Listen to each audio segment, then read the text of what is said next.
নমস্কার বন্ধুরা, আমি রাত্রি বলছি। বড়দের প্রণাম আর ছোটদের ভালোবাসা জানিয়ে আজকে রেসিপি শুরু করছি। আজকে খুব কম সময়ের একটা রেসিপি বানিয়ে দেখাবো, কিন্তু দুর্দান্ত স্বাদ হয় খেতে। আজকে একটা মাছের রেসিপি বানাবো, অথচ মাছটাকে ভাজবো না। মাছ ভাজার ঝামেলা ছাড়াই এত সুস্বাদু একটা রেসিপি বানানো যায়, আমার মায়ের হাতে না খেলে তোমরা বুঝতেই পারবে না। দেখো কিভাবে বানাই। এখানে আমি 2 পিস কাতলা মাছ নিয়ে নিয়েছি। এই মাছটা তোমরা রুই, কাতলা যা খুশি নিতে পারো।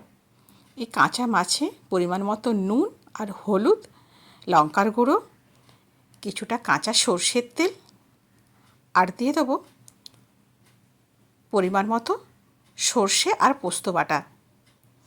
এই মাছটা খুব কম সময়ে আর খুব অল্প উপকরণে বানানো যায়। তোমরা রেসিপিটা অবশ্যই একদিন বানাও বন্ধু, আর আমাকে কমেন্ট করে জানাবে রেসিপিটা তোমাদের কেমন হয়েছিল। আমি তোমাদের হলফ করে বলতে পারি রেসিপিটা তোমাদের সবারই খুব পছন্দ হবে।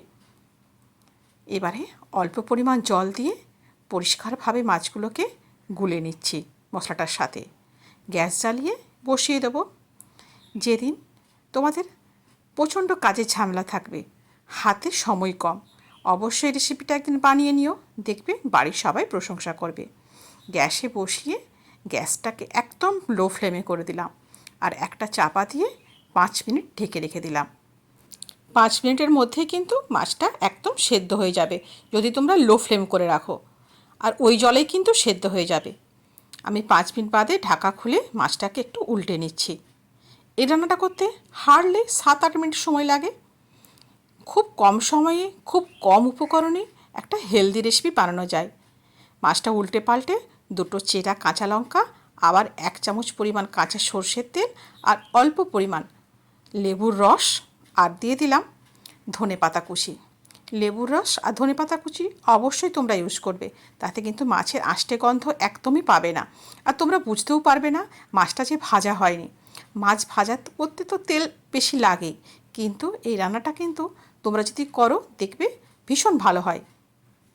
বন্ধুরা, যদি ভিডিওটার কোনো একটা অংশ তোমাদের ভালো লাগে, অবশ্যই চ্যানেলটা সাবস্ক্রাইব করে আমার পাশে থাকার অনুরোধ রইল, আর পাশে থাকা বেল আইকনটা অবশ্যই প্রেস করে রেখো। যখন নতুন নতুন রেসিপি আপলোড করব, তখন তোমাদের কাছে সবার প্রথম পৌঁছে যাবে।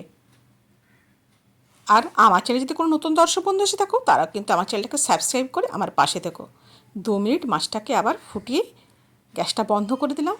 আমার কাঁচা মাছের তেল ঝাল রেডি হয়ে গেল। এই রান্নাটা গরম ভাতের সাথে অপূর্ব খেতে লাগে বন্ধু। একটা পদ দিয়েই তোমার 1 প্লেট ভাত অনায়াসে শেষ হয়ে যাবে। তোমরা মাছের পেটি দিয়েও এই পদটা রান্না করতে পারো, তখন কিন্তু খেতে আরও ভালো হয়। আজকে আমার পেটির পিস ছিল না, তাই আমি গাদা দিয়েই বানিয়েছি। বাড়িতে কিন্তু অবশ্যই বানিও, আর কমেন্ট করে জানিও তোমাদের বাড়ির সবাই কি বলল রান্নাটা খেয়ে। বন্ধুরা, আজ তাহলে এ পর্যন্তই।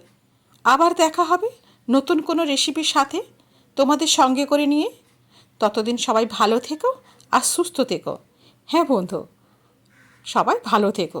ধন্যবাদ।